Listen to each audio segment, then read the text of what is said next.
దోస పెనం బాగోపోతే దోస సరిగ్గా రావండి. ఆ దోస పెనం బాగా నల్లగా జిడ్డు పట్టేసి ఉందనుకోండి, ఏం చేస్తామండి? ఒక్కసారి పొయ్యి వెలిగించి హైలో పెడితే చక్కగా ఆ జిడ్డంతా కరిగిపోద్ది. ఆ కరిగిపోయిన జిడ్డుని సింక్ దగ్గరికి తీసుకెళ్ళి శుభ్రంగా ఆ చెక్క కాడతో శుభ్రంగా ఆ దోస పెనం అంతా గట్టిగా గీయండి. గీసేసిన తర్వాత వదిలేసి కాస్త వాటర్తో కడిగేసేయండి. అంతేగాని సబ్బు పెట్టకండి, వెనిగరు, బేకింగ్ సోడా ఏమి వేయకండి. ఆ తర్వాత వదిలేసి కొంచెంసేపు చల్లారిన తర్వాత మామూలుగా మనం ఎట్లా తోముకుంటామో సాఫ్ట్ పీస్తో అట్లా తోమేయండి.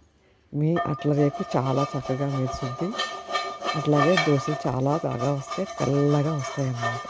మాడిపోయి ఒకసారి ట్రై చేయండి, చూద్దాం. ఓకేనా?